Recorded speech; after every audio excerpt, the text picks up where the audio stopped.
जननीं शारदां देवीं रामकृष्णं जगद्गुरुं पादपद्मे तयोश्रित्वा प्रणमामि मुहुर्मुहुः।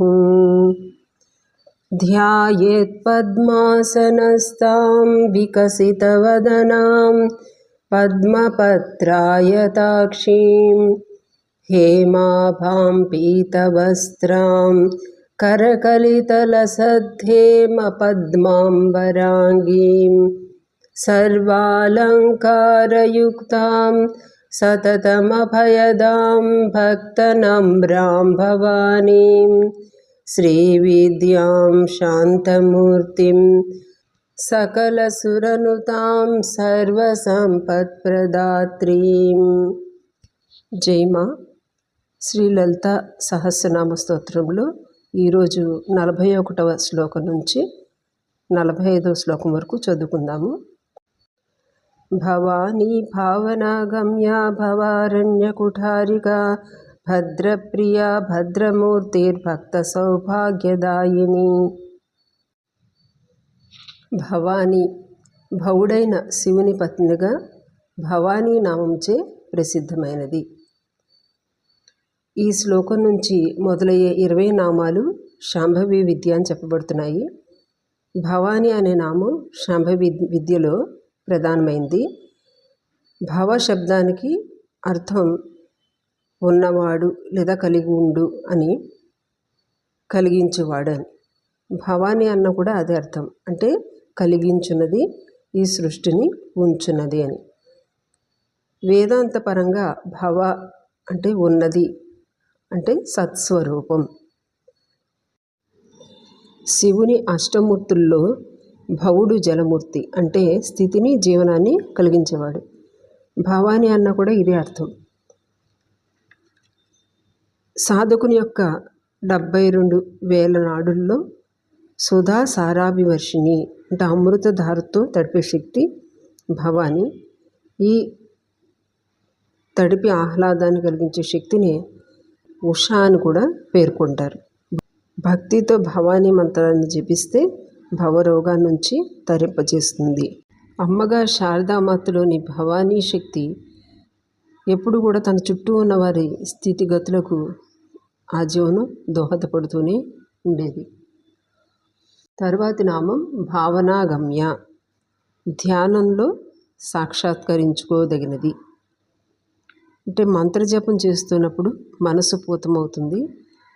ఆ శుద్ధ మనసులో మనం దేవి స్వరూపాన్ని భావిస్తే అప్పుడు ఆ స్వరూపం గోచరమవుతుంది అని. లలితా సహస్రనామంలో స్థూల రూపం నుంచి అమ్మను సూక్ష్మ రూపంలోకి దర్శింపజేస్తున్నారు. యోగం ద్వారా అయినా మంత్రజపం ద్వారా అయినా మనసును స్థిరపరచుకుని భగవంతుని అస్తిత్వాన్ని వెతకడానికి మనం ప్రయత్నించాలి. అప్పుడు సూక్ష్మ రూపంలో హృదయంలో దేవి భావిస్తూ ఉంటే ఆమె తత్వాన్ని అర్థం చేసుకుంటాం. దేవి యొక్క అస్తిత్వం దృశ్యమాన జగత్తులో సాధకునికి అగుపించినప్పుడు ఆ చేరుకునే దశే భావదశ. ఇదే ఒక పాటలో బాహ్యంలోనూ భావంలోనూ అని వచ్చింది. అంటే భగవంతునితో సంబంధం ఉంచుకోగలటమే భావన. భగవంతుడు సొంతవాడు అనే భావన, ఎల్లప్పుడూ నాతోనే ఉన్నాడనే భావన, నేను భగవంతుడు వేరు కాదు అనే భావన. ఇలా భావన చేస్తూ ఉంటే ధ్యానంలో అమ్మ రూపం నిలుస్తుంది. ఈ సాక్షాత్కారాన్ని భావనా గమ్య, అంటే ధ్యానం ద్వారా సాక్షాత్కరించుకోదగిందిగా చెప్తున్నారు. తరువాతి నామం భవారణ్య కుఠారిక. భవం అంటే సంసారం అనే అరణ్యాన్ని, కుఠారిక గొడ్డలితోటి ఛేదించినటువంటి తల్లి అని. అంటే ఈ సంసారానికి గొడ్డలి లాంటిది అని చెప్పి, సంసార బంధాలను జన్మ పరంపరలను కూకటి వేళ్లతో తొలగించడానికి ఉపయోగపడేది ఏదంటే బ్రహ్మ విద్య. దేవి బ్రహ్మ విద్యా స్వరూపిణి కాబట్టి ఆమెను తలుచుకుంటే, ఆమె అనుగ్రహం కలిగితే సర్వబంధాలు తొలుగుతాయి. తన భక్తులను దుఃఖభూయిష్టమైనటువంటి సంసారం నుంచి తరింపచేస్తుంది కాబట్టి భవారణ్య కుఠారిక. తరువాతి నామం భద్రప్రియ, మంగళకరమైన కార్యములందు ప్రియము కలది అని. మన ఆలోచనలు ఆచరణలు సర్వులకు భద్రమైనవిగా ఉంటే అది దేవికి సంతోషాన్ని కలిగిస్తుందట. మనకు వేద మంత్రాల్లో కూడా చెప్పబడింది, భద్రం కర్ణేభి శృణుయామ దేవాః భద్రం పశ్యే మాక్షభిర్యజత్రాః అని. అంటే కర్ణాలతోటి భద్రాన్ని, మంచిని, అందరి మంచిని వినాలి, అందరి మంచిని చూడాలి, ఇలాంటి సంకల్పాలన్నీ మనం చేసుకుంటూ దాన్ని ఆచరిస్తూ ఉంటే అది అమ్మకు ప్రీతిని కలిగిస్తుంది అని చెప్తారు. శారదామాతను ఒక శిష్యురాలు అంటారు, అమ్మ మీ అబ్బాయికి కొంచెం ఆదాయం బాగా వచ్చేటట్టు ఆశీర్వదించండి అని అడుగుతారు. ఆ శిష్యుడు వైద్య వృత్తిలో ఉన్నారు. అమ్మ అంటారు, అదేమిటమ్మా, ఆయనకు ఆదాయం పెరగాలి అని నేను ఆశీర్వదించాలంటే అది అందరికీ మంగళం కాదు కదా, రోగులు పెరగాలని నేను ఎలా కోరుకోగలను అని అమ్మ అంటారు. అంటే అందరూ కూడా భద్రంగా ఉండాలని అమ్మ ఎప్పుడు కోరుకుంటూ ఉండేవారు. తర్వాత ఆమె కూడా భద్రమూర్తి, అంటే ఇది కూడా మంగళకరమైనటువంటి స్వరూపం కలది అని. భవాని ఈ సృష్టికి మంగళాన్ని చేకూరుస్తూ ఉంటుంది. ఆమె స్వభావమే భద్రతని కలిగించటం. సర్వమంగళ ఆమె. అలాగే ఎక్కడైతే భద్రత ఉంటుందో అక్కడ దేవి ప్రకాశం ఉంటుంది అని. శారదామాత కూడా ఎల్లప్పుడూ తమ చుట్టూ ఉన్న వారందరికీ భద్రతకు కల్పించడానికి ప్రయత్నించేవారు, వారి మంగళాన్ని కోరుతూ ఉండేవారు. భద్రమూర్తి అంటే సంయమమూర్తి అని కూడా అర్థం. తర్వాత నామం భక్త సౌభాగ్యదాయిని, భక్తులకు సౌభాగ్యాన్ని ప్రసాదించు తల్లి అని. శారదామాత కూడా భక్తుల సౌభాగ్యం కోసం అనవరతం పరిశ్రమించేవారు, వారి కొరకై ప్రార్థించేవారు, వారిని దీవించేవారు. వారికి లౌకిక పారలౌకిక రెండు సౌభాగ్యాలు కూడా ఆమె ప్రసాదిస్తూ ఉండేవారు. భక్తి ప్రియ, భక్తి యందు ప్రియము గలది. భక్తి వశ్య, భక్తికి వశమయ్యేది. భక్తి గమ్య, నిష్కల్మషమైనటువంటి భక్తి ద్వారా ఎవరినైతే పొందుతామో ఆమె. అమ్మకు భక్తి యందు ప్రేమ ఎక్కువగా ఉంటుందట. శారదామాత కూడా చాలా భక్తిభావం మెండుగా ఉండేది. ఎంతో శ్రద్ధాసక్తులతోటి భక్తితోటి పూజలు జరిపించేవారు. అలాగే భక్తిపూర్వక విషయాలు వినటానికి ఎంతో ఆసక్తిని చూపిస్తూ ఉండేవారు. భక్తుల సాంగత్యాన్ని ఎప్పుడు ఇష్టపడుతూ ఉండేవారు. భక్తుల భక్తికి ఎంతో ప్రశంసించేవారు. నాగమహాశయ లాంటి వారి భక్తులు వస్తే అమ్మ ఆయన్ని చూసి ఎంతో మెచ్చుకునేవారు. అలాగే నరేంద్రుని యొక్క విదేశీ శిష్యులైనటువంటి సోదరి నివేత్త మొదలైన వారి భక్తిని అమ్మ ఎప్పుడు కూడా ప్రశంసిస్తూ ఉండేవారు. ఎవరైతే ఈశ్వర పారాయణంగా ఉంటారో వారి పట్ల అమ్మ చాలా ప్రసన్నంగా ఉంటూ ఉండేవారు. అమ్మ దక్షిణాదికి వచ్చినప్పుడు ఒకసారి ఏమవుతుందంటే బెంగళూరులో శివుడి గుడికి వెళ్ళి అమ్మ బెంగళూరు మఠానికి తిరిగి వస్తారు. ఆ సమయంలో భక్తులందరూ కూడా ఆమె కోసం వేచి ఉంటారు. ఆ భక్తులందరూ కూడా వేచి ఉండగానే ఆమె బండి నుంచి కిందకి దిగుతూనే వాళ్ళందరినీ చూసి ఒక రకమైనటువంటి భావస్థితిలోకి వెళ్ళిపోతారన్నమాట. అంటే ఆమె భక్తిని ఇష్టపడేవారు, భక్తి ప్రియ. వారి భక్తి నిష్కల్మషమైనప్పుడు ఆ పరాభక్తికి ఆమె గమ్యం, అంటే పొందదగిన వస్తువు భగవతిగా ఆమె ఉంటుంది. అంటే భక్తి ద్వారా పరమానందాన్ని భక్తుడు పొందగలుగుతాడు అని. అంటే అది ఒక ప్రాపంచిక వస్తుజనిత ఆనందంతో మనం పోల్చలేము. ఇటువంటి ఆనందాన్ని పొందినటువంటి భక్తునికి ఇక పొందవలసింది ఏదీ లేదు అనమాట. ఇక పొందవలసింది ఏమీ లేదు కాబట్టి భయాపహ, అంటే ఏ భయము లేదు, భయాలన్నింటిని కూడా పోగొట్టి సర్వభయాన్ని తీర్చి భద్రాన్ని చేకూర్చే దేవి భయాపహ. తర్వాతి నామం శాంభవి. శంభుని పత్నిగా శాంభవి నామం. ఈమెది 8 సంవత్సరాల కన్యకా రూపం. శంభు అనే శబ్దానికి అర్థం మంచు నుంచి పుట్టినవాడు లేదా మంచు కోసం పనిచేసేవాడు అని. దీనికోసం తోడ్పడేది శాంభవి శక్తి. ఇక శాంభవి ముద్ర అని అంటారు. అమ్మవారు ఈ ముద్రలో దర్శనమిస్తుంది. అంటే అమ్మ భద్రమూర్తిగా ఈ ముద్రలో మనకు కనిపిస్తుంది. దృష్టి పైకి చూస్తున్నట్లున్న దృష్టి మాత్రం అంతర్లీనంగా ఉంటుంది, సాక్షిభూతంగా ఉంటుంది. దీన్ని శాంభవి స్థితి అని అంటారు. ఇలాంటి స్థితి యోగి పొందేటప్పుడు కలిగే ఆనందం పేరే శాంభవి. అంటే అంతర్లక్ష్యం బహిర్దృష్టికి శాంభవి ముద్ర అని చెప్పబడింది. శంభుని కార్యంలో తోడ్పడే దేవి శాంభవి, అలాగే రామకృష్ణుని కార్యంలో తోడ్పడే శక్తి శారదాదేవి. ఇరువురి లక్ష్యం కూడా లోకహితం చేయటమని సాక్షిభూతంగా సంసారంలో ఉండటం అమ్మ శారదాదేవి కూడా చూపించారు. ఈ సాక్షిభూతంగా ఉండే దేవి శాంభవీదేవి. శారదారాధ్య, శారదచే పూజించబడినది. అంటే శారద అంటే సరస్వతీదేవి, అంటే పలుకులు లేదా జ్ఞానంతో ఆరాధింపబడుతున్నది అని అర్థం. అంటే మంత్రాలు, స్తోత్రాలు వీటితోటి ఆరాధింపబడేది శారదారాధ్య అని చెప్పబడుతుంది. ఇక్కడ వసిన్యాది దేవతలందరూ కూడా శారదా శక్తులే, వారితో పూజింపబడుతుంది కనుక శారదారాధ్య అని కూడా చెప్పుకోవచ్చు. ఇక శారద అన్నది ప్రసన్నతకు కూడా గుర్తు.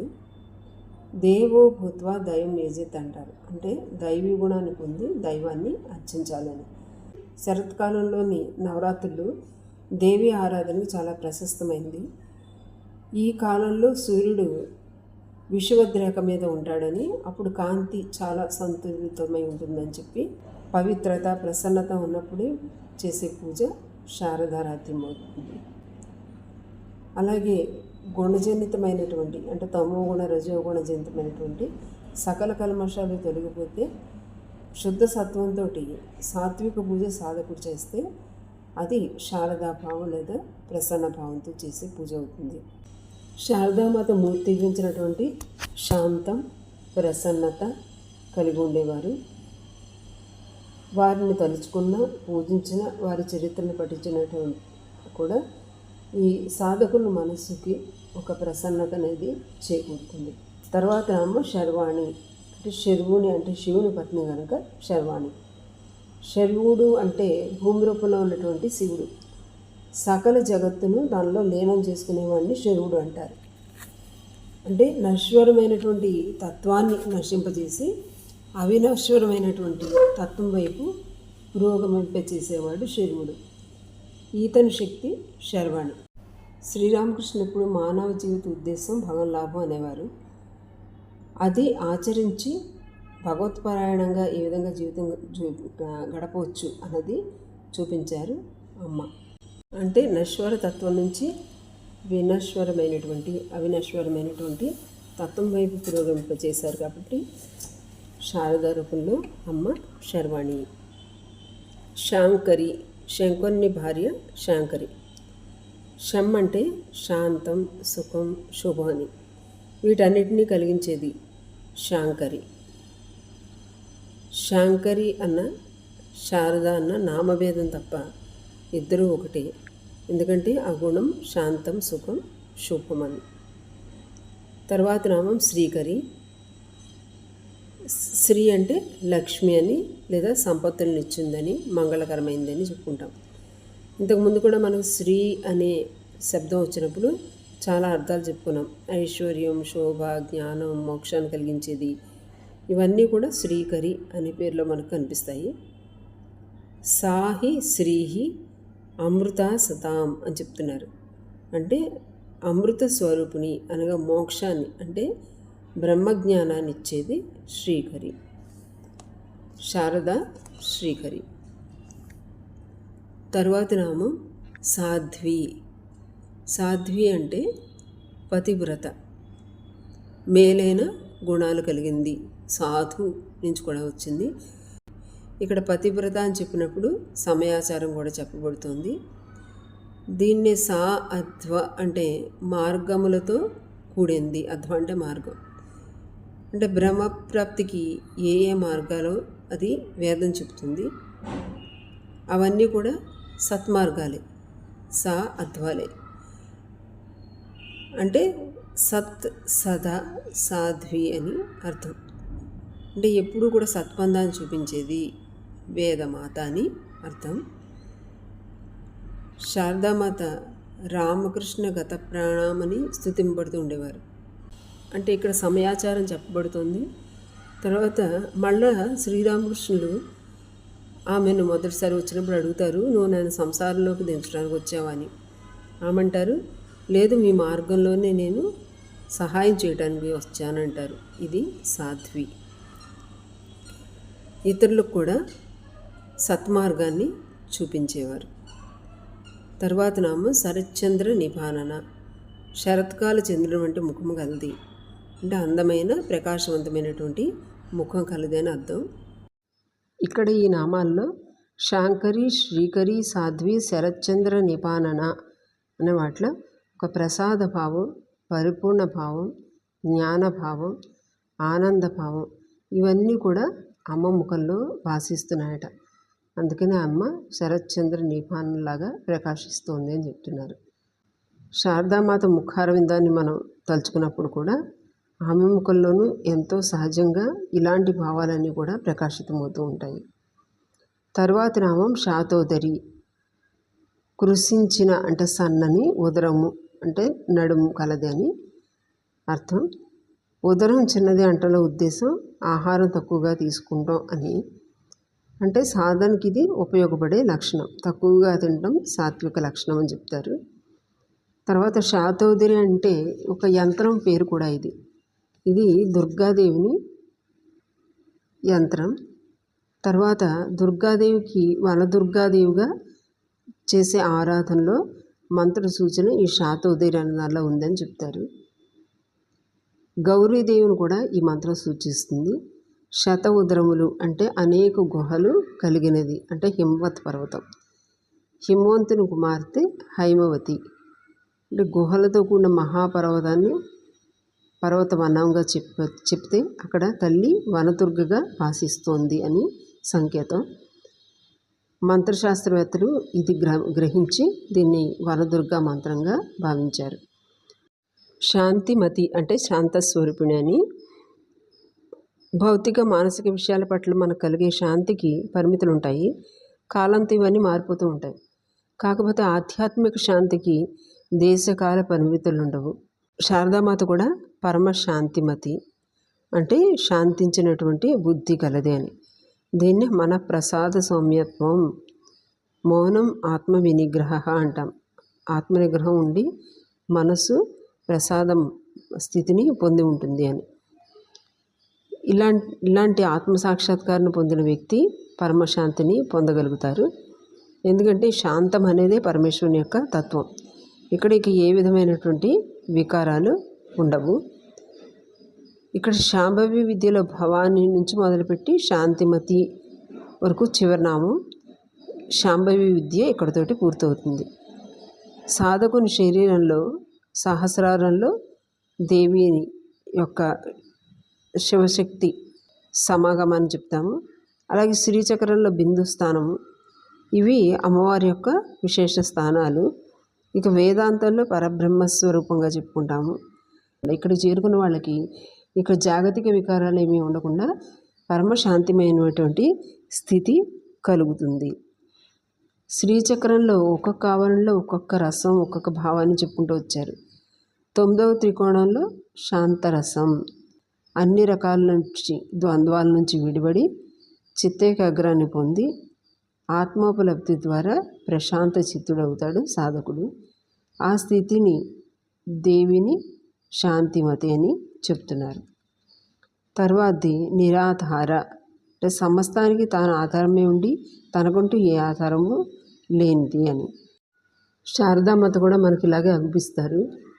ఆమె ఎప్పుడూ ఎవరి మీద కూడా దేనికోసం ఆధారపడలేదు. ఈ పరిస్థితుల్లో కానీ ధనం, వస్తువులు, బంధువులు, ప్రియజనం ఎవరి మీదైనా కూడా ఆధారపడేవారు కాదు. అయితే ఆమె అందరికీ ఆధారంగా ఉండేవారు. ఇప్పటి వరకు మనం పరమేశ్వరి అంటే తానే జగత్ అయ్యి జగత్తును సృష్టించి స్థితి లయాలు చేస్తూ సమస్తానికి ఆధారమై ఉంది అని చెప్పి ఒక సకారాత్మకమైనటువంటి వర్ణన చేసుకున్నాం. ఇక నుంచి దేవి యొక్క చైతన్య స్వరూప వర్ణన చేస్తున్నారు. అందుకని అన్నిటికీ ఆధారమైన తనకు ఏ విధమైన ఆధారం లేదు అంటూ ఆమె యొక్క అవ్యక్త స్వరూపాన్ని ఇక్కడి నుంచి చెప్పడానికి వెళ్తున్నారు. తరువాతి నామం నిరంజన. నిరంజన అంటే అవిద్యాదులు లేక దోషరహితమైనది. అంటే అంజనం అంటే కాటుక పూసుకునేది. అవిద్య అంజనంతో లేదా దోషంతో సృష్టి అని జీవ జగత్తులు మనంతా చూస్తున్నాం. ఒకసారి ఆ అవిద్య అనే మాయ అంటే శరీరంలోని ఉపాధులను తొలగిస్తే వాటిని చెరింపచేసేటటువంటి శక్తి చైతన్యం. దానికి ఏ అంజనము లేదు కనుక నిరంజన. ఇది ఎలా అంటే రంగు అద్దంలో నుంచి కాంతిని పంపితే ఆ రంగు కాంతిగా మనం చూడటం జరుగుతుంది. కానీ రంగు దేనిది అంటే సమాధానం అద్దానిది కాంతిది కాదు అని చెప్తాము. ఈ విధమైనటువంటి ఆలోచనే ఆత్మతత్వానికి కూడా మనం అన్వయించుకోవాలి. ఇక్కడ దేవి శుద్ధ చైతన్య స్వరూపం అని చెప్పబడింది. నిరంజన అంటే మాయ అనే మచ్చ ఆమెలో లేనిది అని. కర్మ చేసినప్పుడు ఫలితాలను మనం ఆశిస్తే ఆ కర్మ మనకు మంచి చెడులను దాని నుంచి సుఖదుఖాలు అనే బంధాలు వస్తూ ఉంటాయి. అమ్మ క్రియలో ఉన్నా సరే ఈ మలినాలు అంటుంది. నిర్లేప కర్మాదులతోటి బంధింపబడి లేదా వాటికి అతీతమైనది అని అర్థం. లేపనం అంటే పూత లేనిది అంటే నిర్లిప్తమైనది. అన్నిటికీ తనే తల్లయి ఉన్నా సరే కర్మను కర్తృత్వ బోధ లేకుండా చేస్తూ ఉంటుంది. కాబట్టి సంఘం నుంచి విడిపడి కర్మ చేయటం జరుగుతుంది కనుక ఆ కర్మ ఇక బంధించదు. ఈ విధంగా కర్మ బంధాలు లేనిది. భగవద్గీతలో శ్రీకృష్ణుడు కూడా ఈ కర్మలన్నీ నేను చేస్తున్నాను, ఇవి నన్ను అంటవు అని చెప్తాడు. అంటే కర్తృత్వ బోధ ఎప్పుడైతే ఉండదో కర్మ ఫలానుభవం అంటే కర్మను అనుభవించాలనే ఆసక్తి కూడా ఉండదు. కాబట్టి ఆ విధంగా కర్మజనితమైనటువంటి మలినాలు అంటావు. కాబట్టి నిర్లేప. బ్రహ్మణ్యాదాయ కర్మాణి సంగం త్యక్త్వా కరోతిహ లిప్యతే నస పాపేన పద్మపద్మమివాంబస అని చెప్తారు. అంటే బ్రహ్మం మీదే మనస్సును ఉంచి బ్రహ్మపరంగా కనుక ఎవరైతే కర్మలు చేస్తూ ఉంటారో సంఘాన్ని విడుస్తారో వాళ్ళకు తామరాకుపై నీటి బిందువులాగా వారిని ఈ కర్మ ఫలాలు అంటవు అని, కర్మజంత మలినాలు అంటవు. శారదామాత కూడా ఎప్పుడు కూడా ఎక్కువ వివరాల్లోకి వెళ్తూ ఉండేవారు కాదు. దేని పట్ల అధిక ఆసక్తి చూపించకుండా ఉండేవారు. పని చేసేవారు కానీ సాక్షిభావంతో ఉండేవారు. తర్వాత నామం నిర్మల. అంటే 3 రకాలైనటువంటి మలినాలు అంటకుండా స్వచ్ఛంగా ఉండే తల్లి అని. 3 రకాల మలినాలు ఏమంటే ఆణవ, కార్మిక, మాయ అనే మలాలు అని చెప్తున్నారు. ఆణవ మలం అంటే జీవునికి ఇతర జన్మల నుంచి వచ్చినటువంటి మలం. కార్మిక మలం అంటే ఇప్పుడు కొత్తగా చేసే కర్మల వల్ల కలిగేటటువంటి మలినం. మాయిక మలం అంటే నిరంతరం మనసు ఏదో దాని సంఘంతో కలిసి ఉండటం వల్ల కలిగే మలినం. ఇవి జీవుడికి ఈ 3 రకాల మలినాలు ఉంటాయి కానీ ఈశ్వరునికి మలినం ఉండదు. అందుకని నిర్మల అని చెప్తున్నారు. ఇలాంటి దోషవర్జితమైనటువంటి మనస్సు శారదామాతకి సొంతం. పరమేశ్వరి సాకారంగా వచ్చినప్పుడు నిర్లిప్త పవిత్ర జీవనం ద్వారా మలినానికి దూరంగా ఉంటుంది కనుక నిర్మల అని చెప్పబడింది. ఈర్ష్య, ద్వేషాలు, క్రోధ, లోపాలు, మదమాశ్చర్య భావాలతో మనస్సు కలుషితమవుతూ ఉంటుంది. సర్వ వికారాలకు దూరంగా ఉండి కర్మాచరణ చేయటం ద్వారా మనస్సు నిర్మలమవుతుంది. కర్మ మనస్సులో వికారాలను కలిగించినప్పుడు అది శుద్ధ ఆచరణ అవుతుంది. తర్వాత నామం నిత్య. అంటే సర్వకాల సర్వావస్థలను భాసిల్లున్నదని. జగత్తులో ప్రతిదీ నశించేది, అయితే వాటి వెనుక శాశ్వతంగా ఉండేది కాబట్టి నిత్య అని చెప్పారు. నిరాకార అంటే ఆకారం లేనిది అని. కాలావసరాన్ని బట్టి ఉద్భవిస్తూ ఉంటుంది. అయితే ఈ నిరాకారం సాకారం ఎలా అయిందంటే స్వయోగ మాహాత్మ్య నిర్మితేన అంటే తన యొక్క యోగ శక్తితోటి అద్భుతమైనటువంటి విస్మాపనీయన మరపురాని విధంగా ఆశ్చర్యం గొలుపుతూ ఉందట. ఇప్పుడు దేవానాం ఇంద్రియ గోచర ప్రాదుర్భువ అని చెప్పారు. దేవతల కళ్ళందరికీ కూడా ఆమె కనిపించిందట. ఇది కేనోపనిషత్తులోని కథకు సంబంధించింది. దేవతలందరూ ఒకసారి తామే గొప్పవారం అనుకున్నప్పుడు వారి శక్తిని వెనుకనున్నటువంటి శక్తి తెలియచేయాలని చెప్పి ఆ పరబ్రహ్మ ఒక తేజోమూర్తిగా వారి ముందు కనిపిస్తుంది. అది ఎవరు అని తెలుసుకోవాలనుకున్నప్పుడు ఆ మూర్తి నుంచి ఒక దేవి రూపం బయటకు వస్తుంది. ఆమె ఉమా హైమవతి అని చెప్పబడింది. ఆమె మీలో ఉన్న శక్తి మీది కాదు, అది పరబ్రహ్మ అందే అని దేవతలకు చెప్తుంది. అలాగే ఆమె యొక్క స్వభావాన్ని, కార్యాన్ని ఎవరు ధ్యానించి తెలుసుకోవాలనుకుంటారో అటువంటి వారి ధ్యానంలో సగుణమూర్తిగా దేవి కనిపిస్తుంది. వీటన్నిటి వెనుక ఉన్నటువంటి చైతన్యంగా పరమతత్వాన్ని, విశ్వవ్యాపకత్వాన్ని ధ్యానించినట్లయితే ఆమె నిరాకారగా అనిపిస్తుంది. అందుకే ఒక సాధకుడు పాడతారు, ఆదిభూత సనాతని శూన్యరూప ఫాలచంద్రి అని. అమ్మ, నువ్వు శూన్య రూపంలో ఉన్నావు కదా, నీకు ఈ ఫాలచంద్రుడు ఎక్కడి నుంచి వచ్చాడు అని అడుగుతారు. అలాగే అసలు బ్రహ్మాండమే లేదే, అలాంటి నీకు ముండమాల ఎక్కడి నుంచి వచ్చింది అని అడుగుతారు. అంటే సాకార నిరాకారాలు ఏకమైనటువంటి అనుభవం ఇది. జగన్మాత భక్తుల ప్రీత్యర్థం నిరాకార అయి ఉన్న సాకార రూపాన్ని దాల్చుతుంది. నిరాకుల, ఏ విధమైనటువంటి కలత లేక ఆందోళన లేకుండా ఉంటుంది అని. ఆకారం ఉండగానే ఈ భావన మొదలవుతుంది. ఎప్పుడు నేను వేరు, ఎదుటి వ్యక్తి వేరు అని. ఈ భేదం లేకపోతే అందరూ ఒకటే, అంతా ఒకటే. అప్పుడు ఏ వ్యాకులత అనేది ఉండదు. దేవిని నిరాకార అని చెప్తున్నాము అంటే ఆకార సంఘం వల్ల ఏర్పడేటటువంటి వ్యాకులత లేదా కలతత్వ దేవికి లేదు అని. సాకారంలో కూడా దేవి రూపం ధరించినప్పుడు కూడా ఆమె ఆందోళన లేకుండానే ఉంటుంది. అసుర సంహారం చేస్తూ అసురులతో అంటూ ఉంటుంది, గర్జ గర్జ క్షణం మూడ మది యావత్ పిబామ్యహ అని. నువ్వు ఎంతసేపు అరుస్తావో అరుస్తూ ఉండు, ఒక్క నిమిషం నన్ను ఈ మధువంతా తాగని, తర్వాత నీ పని పెడతాను అని చెప్పి అమ్మ దేవి మహాత్మ్యంలో చెప్తారు. అటువంటి సిచ్యువేషన్లో కూడా అమ్మలో కూడా ఎటువంటి ఆందోళన అనేది లేదు అని. అటువంటి శక్తిమయ్య ఆమె కనుక. శారదామాత కూడా తన జీవితం గురించి ఎప్పుడు కూడా ఆందోళన చెందేవారు కాదు. 18 సంవత్సరాల వయసులో శ్రీరామకృష్ణుడు పిచ్చివాడైపోయినప్పుడు చెప్పినా సరే, అలాగే 30 సంవత్సరాల వయసులో ఆయన భర్తను కోల్పోయినా సరే, ఏకాకిగా ఉన్నా సరే, అలాగే తమ్ముడు మరణమైనప్పుడు వారి కుటుంబ బాధ్యతని తీసుకున్నప్పుడు ఎప్పుడు కూడా కలత చెందటం అనేది మనం చూడమని నిరాకులుగానే ఉన్నారు. మనం ప్రతిదానికి కూడా మనం సృష్టించిన వాటికే ఎంతో ఆందోళన చెందుతూ ఉంటాం. అందుకే దేవుని ప్రార్థించాలి, అమ్మ నువ్వు నిరాకులవి, మమ్మల్ని ఆందోళన నుంచి రక్షించు అని. తర్వాత నామం నిర్గుణ, అంటే ఏ విధమైనటువంటి గుణాలు, సత్వ రజస్తమో గుణాలు లేనిది, అంటే వాటికి అతీతంగా ఉంటుందని అర్థం. గుణాలను ఆధారంగా చేసుకుని ఈ సృష్టిలోని ప్రతీది మాయతోటి ఆబద్ధం చేయబడింది.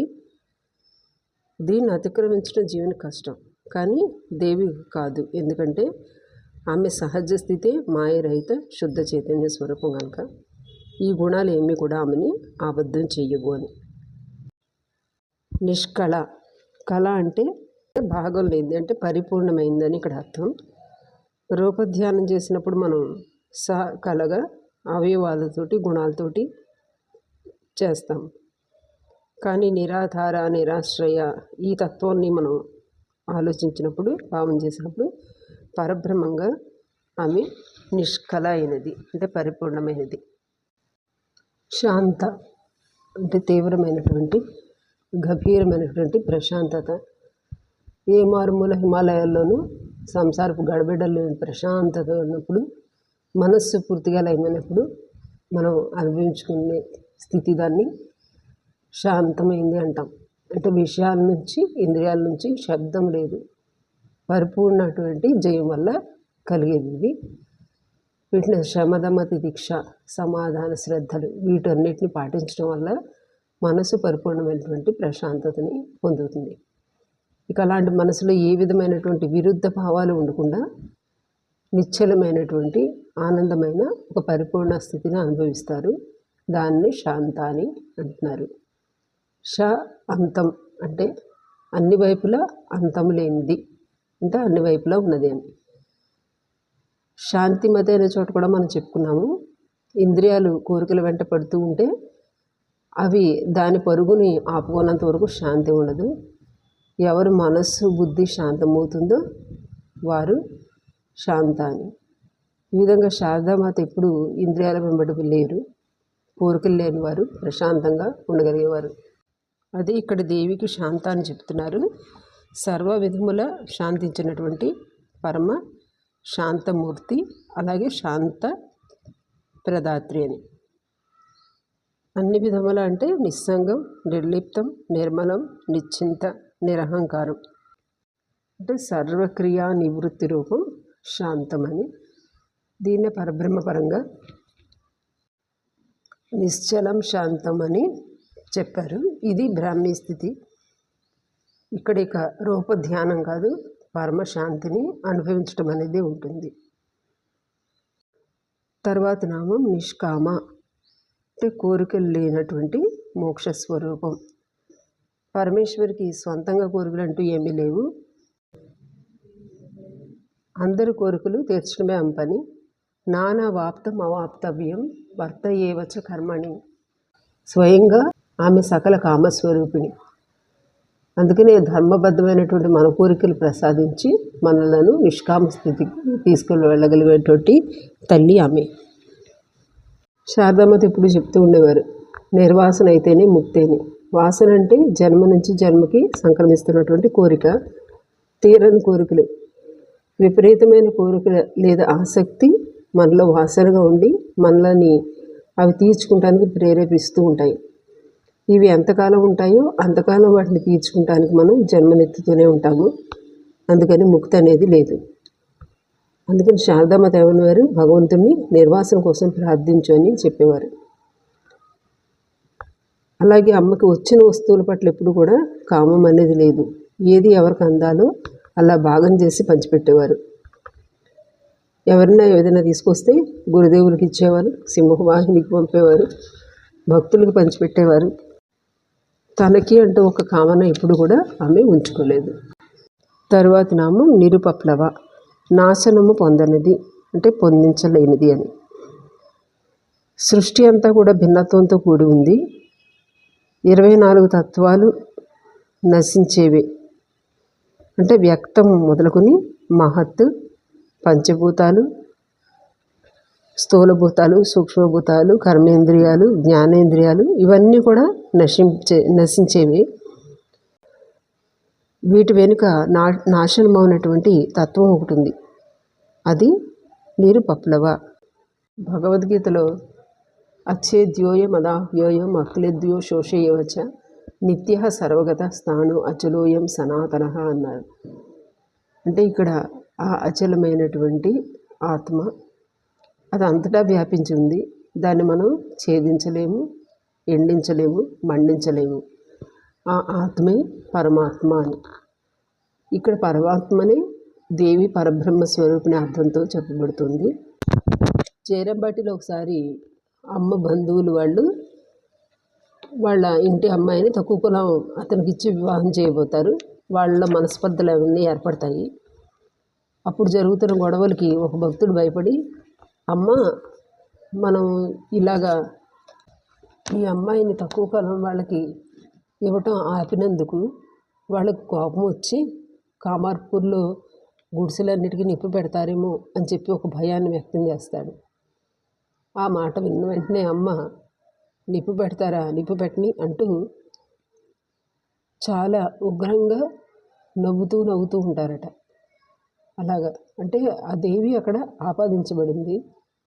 అంటే ఆమె ఇచ్చ లేకుండా దేన్ని నాశనం చేయలేము అన్నటువంటి భావన అక్కడ మనకి కనిపిస్తుంది. కానీ ఆత్మస్వరూపమైనటువంటి ఆ పరబ్రహ్మాన్ని ఎవరూ కూడా ఏమీ చేయలేరు, ఉన్నది ఒకటే స్వరూపం కనుక.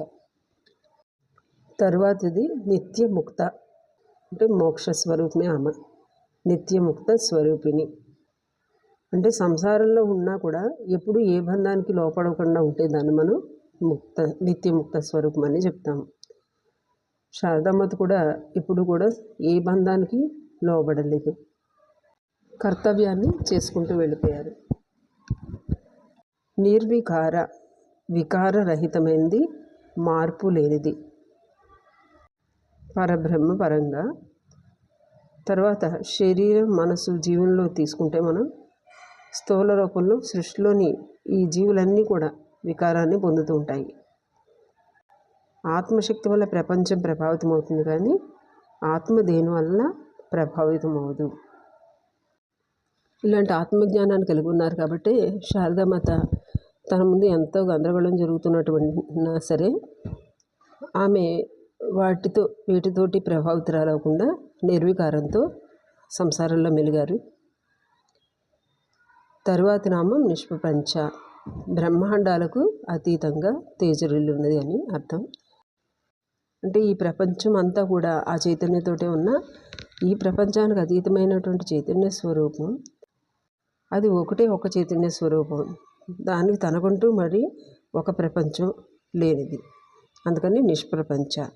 శారదామాత మనసులోకి సంసారాన్ని రానియకుండా మనసు భగవంతునిపై నిలిపి ఈ సంసారాన్ని సాగించారు. నిరాశ్రయ, ఆశ్రయము లేనిది, అంటే ఆశ్రయం అవసరం లేనిది. ఆమె అందరికీ ఆశ్రయమైంది, ఆమె ఎవరి మీద ఆధారపడాల్సిన అవసరం లేదు.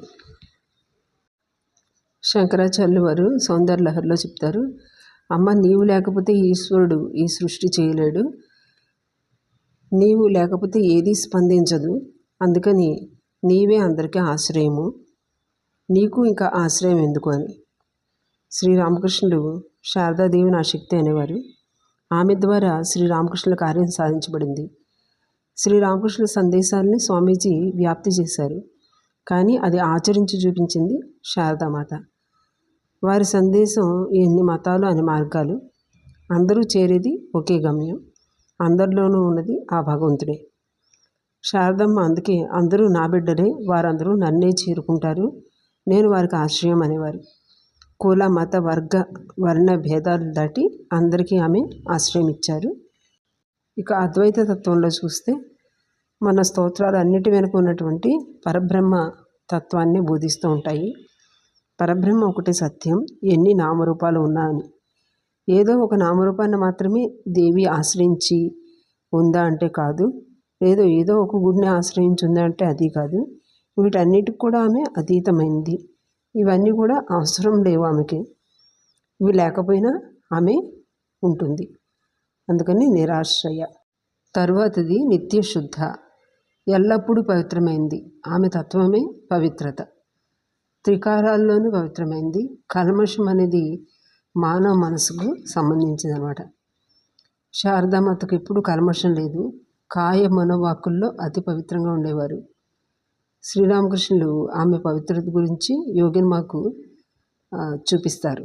అప్పుడే గంగానదిలో పుట్టినటువంటి ఒక శిశువు కొట్టుకుపోతూ ఉంటుంది. చూడు, ఈ శిశువు వల్ల గంగ యొక్క పవిత్రత ఏమన్నా తగ్గుతుందా అని అడుగుతారు. ఆ విధంగానే శారదామాత అని చెప్తారు. అస్పర్శచ మహాన్ శుచి అని, ఏది ఆమెని అంటనటువంటి గొప్ప పవిత్రత, శుభ్రత కలదే అని. నళిని ఒకసారి తన మీద ఏదో ఒక కాకి రెట్ట వేసిందని చెప్తే అమ్మేమంటారు, ఇప్పుడు స్నానానికి వెళ్ళక్కర్లేదులే, నువ్వు నన్ను ముట్టుకో సరిపోతుందని చెప్తారు. అంటే ఆ మన శరీరాలు అంత పవిత్రమైనవి కనుక్కుని ఆ విధంగా ఆమె చెప్పగలిగారు. ఈ మూఢాచారాలు, అపవిత్రత ఇవన్నీ కూడా చాలా తక్కువ స్థాయికి చెందినవి అనమాట. మనసులో ఒక పవిత్ర భావం ఉంటే అపవిత్రతను మనం గుర్తించలేము. శ్రీరామకృష్ణులు ఒకసారి ఒక వేషవృత్తితో అన్న వాళ్ళతో మాట్లాడుతూ ఉంటారట. అక్కడ స్త్రీలు చూసి సిగ్గుపడతారు, కానీ శ్రీరామకృష్ణ ఆమెతో మర్యాదగా మాట్లాడటం చూసి ఆమె బాగోగులు విచారించడం చూస్తారు. వారు అప్పుడు అనుకుంటారు, మనం పతివ్రతలం అనే ఒక అహంభావాన్ని వారు తుడిచివేసుకున్నారట. అలానే అమ్మ కూడా అపవిత్రులంటే శీలం లేని వారు తమ దగ్గరికి రానివ్వడానికి ఇప్పుడు వెరవలేదు. వారి హృదయ పవిత్రతకి ఇవేమీ అంటేవి కాదన్నమాట. ఈ పవిత్రత అపవిత్రులు అన్నవి మన మానవులకు చెందింది. ఆమె ఇప్పుడు కూడా నిత్య శుద్ధురాలు.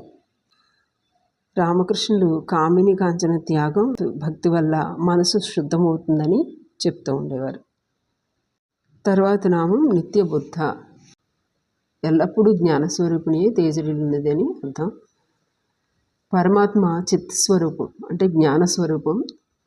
అందుకే ప్రజ్ఞానం బ్రహ్మ అని కూడా చెప్తారు. అంటే శుద్ధ చైతన్యం ఏదైతే ఉందో, ఏది మూలమై సర్వావస్థలో సర్వకాలాల్లో ఉందో ఆ బ్రహ్మ అదే జ్ఞానము అని చెప్తారు. అంటే ఒక విషయానికి సంబంధించిన సమాచారాన్ని అంటే విశేష రూపంలో, అంటే జగతికి సంబంధించిన జ్ఞానం కాదు కాబట్టి ఇది ఏ జ్ఞానం వల్ల అంతా తెలియబడుతుందో ఆ పరమజ్ఞానమే బ్రహ్మ అని చెప్పబడింది. ఇదే నిత్య బుద్ధ, ఎల్లప్పుడూ ఉన్న జ్ఞానస్వరూపం లేదా పరబ్రహ్మ స్వరూపం. నిరవధ్య అంటే నింద లేనిది, పొగడ తగింది అని. అలాగే అవధ్య అంటే ఇది ఒక రకమైనటువంటి నరకం. దీని నుంచి నరకాన్ని నుంచి తప్పించేది కాబట్టి నిరవధ్య అని కూడా చెప్పుకోవచ్చు. నింద లేనిది అంటే ఏ విధమైనటువంటి లోపం కూడా ఉండలేదు. లోపం ఉంటే నింద వేస్తారు. ఈ లోపం అనేది అజ్ఞానం అహంకారం వల్ల కలుగుతుంది. శారదామాత జ్ఞానవతి, అహంకారం లేనిది కనుక ఆమె నిరవధ్య అయింది. ఆమెను నిందించడానికి కారణాలు ఏమీ లేవు. పిచ్చిదైన సురభాను నిందించేది. అదే ఆమె ఒకరోజు ఆమె కాలు అమ్మకు తగిలిందని, అయ్యో నాకు ఇప్పుడు ఏమవుతుంది, నా గతి ఏమవుతుందని గోల పెడతారు. ఒక భక్తుడు అమ్మతో, నేను సరిగ్గా మంత్రం చేయలేకపోతున్నాను, చేయటానికి వెళ్తే అలజడి కలుగుతుంది అని అంటారు. అమ్మ ఎంత నచ్చ చెప్పినా వినరు. అమ్మతోటి మంత్రం తిరిగి తీసేసుకో అంటారు. అమ్మ సరే అంటారు. కానీ వెంటనే అతనికి భయం వేస్తుంది. అమ్మ నా గతి ఏమవుతుంది, అదో గతేనా అని అడుగుతారు. అప్పుడు అమ్మ అంటారు, నా బిడ్డకు యముడికి కూడా ఏమీ చేసే అధికారం లేదు అని చెప్తారనమాట. అంటే ఇక్కడ రెండు ఉదాహరణలు, ఒకటి అమ్మ నిందించడానికి ఏ విధమైనటువంటి కారణము లేనిది అంటే పొగడదగినది అని. ఇక రెండో ఉదాహరణలో నిరవధ్య అంటే నరకాన్ని, భక్తులకు నరక భయం కూడా లేదు, నరక భయాన్ని నుంచి తప్పిస్తుంది అని. ఇక చివరిది నిరంతర అంటే అంతరము లేనిది. అంటే ఇక్కడ ఉంది అక్కడ ఉంది అని రెండు చోట్ల మధ్య ఉంటే మధ్య ద్వారా మనం అంతరం అని తెలుపుతాం. అసలు అంతరాలే లేవు అంటే అంతటా ఉంది. ఏ విధంగా నిండి ఉంది అంటే భూమి ఆకాశములు బ్రహ్మాండం అంతటా ఒక శక్తిగా నిండి ఉంది అని. దేవి సూక్తంలో కూడా ఇదే మనకు చెప్పబడుతుంది. అహం రుద్రేభి వసుభిశ్చరామ్యహమాదిత్యే అని. అంటే రుద్రుల్లోనూ వసువుల్లోనూ ఆదిత్యుల్లోనూ విశ్వదేవుల్లోనూ వరుణుడు మొదలైన వాటిలోనూ సముద్రాల్లోనూ నీటిలోనూ వాయువులోనూ అంతటా నేను ఉన్నాను అని చెప్పబడింది. నిరంతర ఈ విధంగా అంతరాయం అనేది లేకుండా అంతటా ఉంది. భగవద్గీతలో కూడా విశ్వరూపంలో మనకంతా కూడా భగవంతుడిలోనే ఉన్నట్టు చూపించబడింది. అంటే ఎక్కడ స్మరణ ఉంటుందో భక్తి ఉంటుందో అక్కడే భగవంతుడు ఉంటాడు. కథామృతంలో చెప్తారు, భక్తుడి కళ్ళు ఎక్కడ చూస్తూ ఉంటాయో అక్కడే శ్రీకృష్ణుడు ఉద్భవిస్తాడు అని.